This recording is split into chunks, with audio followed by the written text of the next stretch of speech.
नमस्कार विद्यार्थी मित्रांनो, स्वागत आहे तुमचं आपल्या या यूट्यूब चॅनलवर।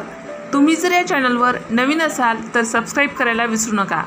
आपण वर्ग 12वीचा बोर्ड परीक्षेचा सराव आपल्या व्हिडिओच्या माध्यमातून घेत आहोत।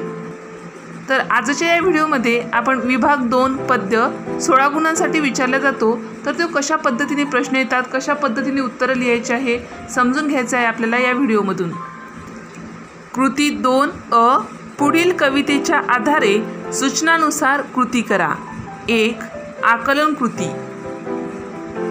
त्यामध्ये पहिला प्रश्न कृती करा। कृती करण्यासाठी प्रश्न दिला आहे, कवितेतील स्त्री करीत असलेली विविध कामे। उत्तर आहे कवितेतील स्त्री करीत असलेली विविध कामे आहेत। 1 सरी वाफ्यात कांदे लावणे। 2 झेंडूची फुले तोडणे। 3 घरादाराला तोरण बांधणे। 4 उसाचे बेणे मातीत दाबणे। हे कवितेतील स्त्री करीत असलेली विविध कामे आहेत। 2 गुणांसाठी ही कविता आली तर या कवितेवर अशा प्रकारचा प्रश्न विचारला जाऊ शकतो। त्यानंतर कविता दिली जाते। या ठिकाणी मी सरावासाठी रोज मातीत ही कविता घेतलेली आहे। दुसरी कविता आहे कल्पना दुधाळ यांची ही कविता आहे। या ठिकाणी कविता टाकलेली आहे। व्यवस्थित दिसत नसल्यास पाठ्यपुस्तक पृष्ठ क्रमांक 7 वर ही कविता आहे। कवितेखाली परीक्षेमध्ये कवितेवर विचारले झालेले प्रश्न आहेत। 2 आकलन कृती। त्यामध्ये 1 आहे चौकटी पूर्ण करा। 1 गुणासाठी 2 चौकटी दिल्या आहेत। 1 उत्तर लिहिण्यासाठी अर्धा गुण आहे। तर कशा प्रकारचे प्रश्न आहेत बघा। पहिला प्रश्न हिरवं गोंदलेली जमीन, त्यासमोर रिकामी चौकट आहे। दुसरं फुले कोणती, त्यासमोर रिकामी चौकट आहे। तर उत्तर हिरवं गोंदलेली जमीन म्हणजे काळी आई आणि फुले कोणती, तर आपल्या या कवितेमध्ये झेंडूच्या फुलाचं वर्णन आलेलं आहे, म्हणून झेंडूची फुले असं त्या चौकटीमध्ये लिहायचं आहे। दुसरा प्रश्न म्हणजे काय ते लिहा। 1 गुणासाठी 2 शब्द दिले आहे, त्या शब्दांचा आपल्याला व्यवस्थित अर्थ लिहायचा आहे। एका शब्दाचा अर्थ लिहिण्यासाठी अर्धा गुण आहे। तर पहिला शब्द आहे पाणी शेंदणे आणि दुसरा शब्द आहे संसार सांधणे। या शब्दांचे अर्थ म्हणजे काय ते लिहा असा हा प्रश्न आहे। तर उत्तर पाणी शेंदणे म्हणजे रहाटाद्वारे विहिरीचे पाणी उपसणे, त्याला पाणी शेंदणे असे म्हणतात। आणि दुसरा शब्द आहे संसार सांधणे। संसार सांधणे म्हणजे प्रपंच सावरणे, त्याला संसार सांधणे असे म्हणतात। अशा प्रकारे हे 1 गुणासाठी म्हणजे काय ते लिहा यावर आधारित प्रश्न आहे। तिसरा प्रश्न अभिव्यक्ती कृती। 4 गुणांसाठी प्रश्न आहे शेतकरी स्त्रियांच्या कष्टमय जीवनाचे वर्णन कवितेच्या आधारे लिहा। उत्तर रोज मातीत या कवितेमध्ये कवयित्री कल्पना दुधाळ यांनी शेतकरी स्त्रियांच्या कष्टमय जीवनाचे हृदयद्रावक चित्रण सार्थ शब्दात केले आहे। हे प्रस्तावना थोडक्यात लिहिणे आवश्यक आहे। कष्टकरी शेतकरी महिला शेतातल्या वाफ्यातील सरीत कांदे लावते, जीव ओतून काम करते, काळ्या मातीला हिरव्या गोंदनाने सजवते, सोन्यासारखी झेंडूची फुले तोडून त्यांची माळ करून घरादाराला तोरण लावते, ऊसाच्या पिकासाठी ऊसाची छोटी कांडे मातीत दाबते, जणू ती स्वतःचे मनच त्यात दाबते, काड्या काड्या जमवून आपला संसार सांधते, उन्हातानात दिवसभर खपून भविष्यातले हिरवे सुगीचे स्वप्न पाहते, विहिरीचे पाणी शेंदून काढते। अशा प्रकारे अहोरात्र शेतात कष्ट करून शेतकरी स्त्री आपल्या संसारातील साऱ्या माणसांना आनंदी राखण्यासाठी झटत असते। काळ्या आईच्या कुशीत हिरव्यागार पिकाचे स्वप्न पाहतं ती मातीत नांदत असते। अशा प्रकारे शेतकरी स्त्रियांच्या कष्टमय जीवनाचे वर्णन कवितेच्या आधारे करता येते।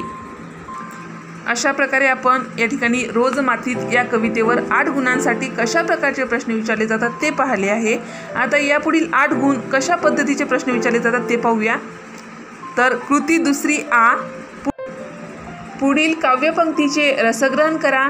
त्यासाठी काव्यपंक्ती दिल्या आहेत। रंगोणी रंगात साऱ्या रंग माझा वेगळा, गुंतोनी गुंत्यात साऱ्या पाय माझा मोकळा, कोण जाणे कोठुनी ह्या सावल्या आल्या पुढे, मी असा की लागती या सावल्यांच्याही झळा, राहती माझ्यासवे ही आसवे गीतापरी, हे कशाचे दुःख ज्याला लागला माझा लळा. कोणत्या काळी कळेना मी जगाया लागलो अन कुठे आयुष्य गेले कापूनी माझा गळा. या दिलेल्या काव्यपंक्तीचे आपल्याला रसग्रहण करायचे आहे. तर उत्तर, रसग्रहण करताना आपण आशय सौंदर्य लिहायचं आहे, काव्य सौंदर्य आणि भाषिक वैशिष्ट्ये. तर सुरुवातीला आशय सौंदर्य पाहूया. समाजातील अन्यायाविरुद्ध पेटून उठलेला मी कलंदर माणूस आहे. हे विचार रंग माझा वेगळा या गझलमध्ये सुरेश भट यांनी मांडले आहेत. आयुष्यात झालेली फसवणूक न जुमानता माणुसकीची बांधिलकी पत्कारलेला मी एक सृजनात्मा आहे, असे कवीने म्हटले आहे. दुसरा आहे काव्य सौंदर्य. या ओळीचे काव्य सौंदर्य कशा पद्धतीने लिहिता येईल, तर उपरोक्त ओळीमध्ये कवी असा भाव मांडतो की साऱ्या रंगात रंगून मी वेगळा आहे, गुंत्यात अडकून न पडता मी बंधनमुक्त आहे, माझे व्यक्तिमत्व अनोखे आहे.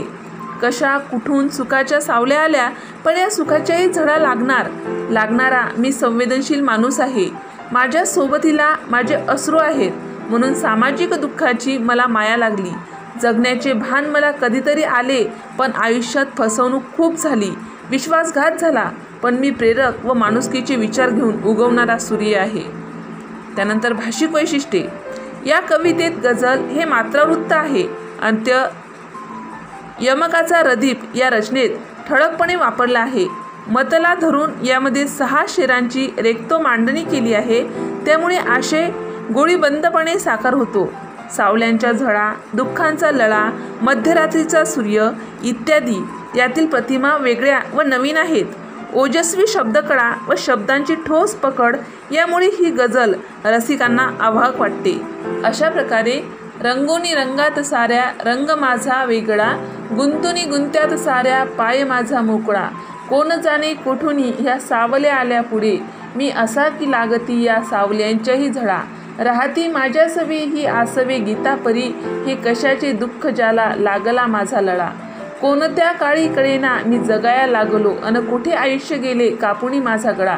या काव्यपंक्तीचे रसग्रहण करता येते. 4 गुणांसाठी अशा प्रकारचे प्रश्न परीक्षेमध्ये विचारले जातात. त्यानंतर कृती दुसरी ई, काव्य सौंदर्य किंवा रसग्रहण. 4 गुणांसाठी हा प्रश्न विचारले जातात. या ठिकाणी 2 प्रश्न दिले जातात, त्यापैकी कोणत्याही एका प्रश्नाचे उत्तर आपल्याला लिहायचे असते. एका प्रश्नाचे उत्तर लिहिण्यासाठी 4 गुण आपल्याला मिळतात व्यवस्थित लिहिल्यास. परंतु या ठिकाणी सरावासाठी आपण दोन्ही प्रश्नांची उत्तरे पाहत आहोत. तर पहिला प्रश्न, सत्व उतारा देऊन अवघा सारीला तमोगुण, किंचित राहिली फुनफुन शांत केली जनार्दनी. या ओळीतील भावसौंदर्य स्पष्ट करा. उत्तर, विंचू चावला या भारुडामधील संत एकनाथ रचित हे अभंग आहे किंवा हे भारुड आहे, त्यावर आधारित हा प्रश्न आहे. तर उत्तर, विंचू चावला या भारुडामध्ये संत एकनाथ महाराजांनी काम क्रोधरूपी विंचू चावल्यावर त्यावर उतारा म्हणजे उपाय काय करावा याचा उहापोह केला आहे. संत एकनाथ महाराज म्हणतात, काम क्रोधरूपी विंचू मनुष्याला चावल्यावर पंचप्राण व्याकुळ होतो. त्याचा दाह कमी करायचा असेल तर त्यावर सत्वगुणाचा अंगारा लावावा. मग सत्वगुणाच्या उतार्याने तमोगुण मागे सारता येतो. या सत्वगुणाच्या उताराने वेदना शमते, पण थोडीशी वेदनेची ठसठस राहिलीच तर गुरु जनार्दन स्वामींच्या कृपा आशीर्वादाने ती शांत करावी. अशा प्रकारे विंचवावरचा जालिम उपाय संत एकनाथ महाराजांनी सांगितला आहे. तमोगुण व सात्विक गुण यांचा परिणाम या ओळीमध्ये संत एकनाथ महाराजांनी प्रत्येकारकरित्या वर्णिला आहे.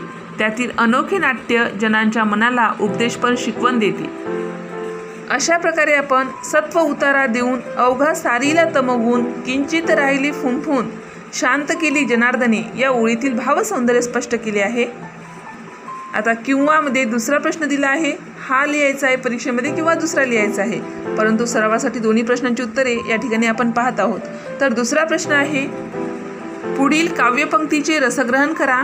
त्यासाठी काव्यपंक्ती दिल्या आहेत. तिचे हे बोलणे ऐकताच मी स्वतः हिंदकळते आणि अशातच मी मला गोंजारीत जवळ घेत अधिकारवाणीने म्हणाली, रडू नकोस पुढे उठ आणि डोळ्यातले हे आसू सोडून दे शेजारच्या तळ्यात, नी घेऊन ये हातात नुकतीच उमललेली शुभ्र कमळाची प्रसन्न फुले. तर उत्तर आशय सौंदर्य. आरशातील स्त्री या कवितेमध्ये कवयित्री हिरा बनसोडे यांनी बिंब आणि प्रतिबिंबाच्या संवादातून स्त्रीचे निर्मळ गतजीवन व आताचे संसारात जखडलेल्या स्त्रीचे वेदनामय जीवन यांची तुलना केली आहे. यातील आरशातील स्त्री आरशाबाहेरच्या स्त्रीची उमेद जागृत कशी करते त्याचे यथार्थ वर्णन उपरोक्त ओळीमध्ये केले आहे. त्यानंतर काव्यसौंदर्य. आरशातील स्त्री आरशाबाहेरील स्त्रीच्या पूर्वायुष्यातल्या चांगल्या स्मृती जागवते आणि सद्य परिस्थितीतील तिच्या पारंपरिक ओझ्याखाली दबलेल्या व्यक्तिमत्वाचे विदारक चित्र तिच्यासमोर धरते. तिचे बोलणे ऐकून आरशाबाहेरील स्त्री मनातून गलबलते, स्वतःतच हिंदकळते. त्या परिस्थितीत आरशातील स्त्री तिला मायेने कुरवाळत धीराचे शब्द देताना अधिकाराने म्हणते, तू रडू नकोस, उठ, तुझी उमेद जागव, तुझे अश्रू तळ्याच्या पाण्यात सोडून दे आणि त्याच पाण्यामध्ये नुकतीच उमललेली शुभ्र, ताजी, प्रसन्न कमळ फुले हातात घे. या बोलण्यातून आरशातील स्त्री तिला खंबीरपणे उभी राहायला सांगते. सर्व जोखडातून मुक्त होऊन चांगले स्वाभाविक जीवन जगण्याची व अस्तित्व टिकवून ठेवण्याची शिकवण देते. खरे म्हणजे तिला स्वतःलाच स्वतःच्या अस्तित्वाची जाणीव झाली आहे असे कवयित्रीला म्हणायचे आहे. भाषिक वैशिष्ट्ये. या कवितेत मौलिक विचार सांगण्यासाठी कवयित्रींनी मुक्त छंदाचे म्हणजेच मुक्त शैलीचे माध्यम वापरले आहे. त्यामुळे मनातले खरे भाव सहजपणे व्यक्त होण्यास सुलभ जाते. विधानात्मक व संवादात्मक शब्दरचनेमुळे कविता ओघवती व आवाहक झाली आहे. जोखडात जखडलेल्या व परंपरेच्या चुकीच्या ओझ्याखाली दबलेल्या स्त्रीची दोन मने यथार्थ रेखाटली आहेत. उपरोक्त ओळीतील डोळ्यातले आसू तळ्यात विसर्जित करणे व उमललेली शुभ्र प्रसन्न फुले धारण करणे या वेगळ्या व प्रत्येकारी प्रतिमातून स्त्रीच्या मनातील भाव सार्थपणे प्रगट झाला आहे. बिंब प्रतिबिंब योजनेमुळे सगळ्या कवितेला नाट्यमयता प्राप्त झाली आहे. अशा प्रकारे या ओळींचे आपल्याला रसग्रहण करता येते. अशा प्रकारे विभाग 2 पद्य किंवा कवितेवर आधारित कशा पद्धतीने 16 गुणांसाठी प्रश्न विचारले जातात या ठिकाणी अगदी सविस्तर आणि व्यवस्थित आपण समजून घेतला आहे. अशाच प्रकारचा अधिक सराव रोज मातीत, रंग माझा वेगळा, विंचू चावला आणि आरशातील स्त्री या कवितेचा आपण करावा. अशाच प्रकारचे विविध वर्गाचे विविध विषयाचे स्वाध्याय संबंधित परीक्षेसंबंधित व्हिडिओ पाहण्यासाठी आपल्या या चॅनलला सबस्क्राईब करा. आम्ही बनवलेले सर्वच व्हिडिओ लवकरात लवकर तुमच्यापर्यंत पोहोचण्यासाठी बाजूला दिलेल्या बेल आयकॉन बटनवर क्लिक करा.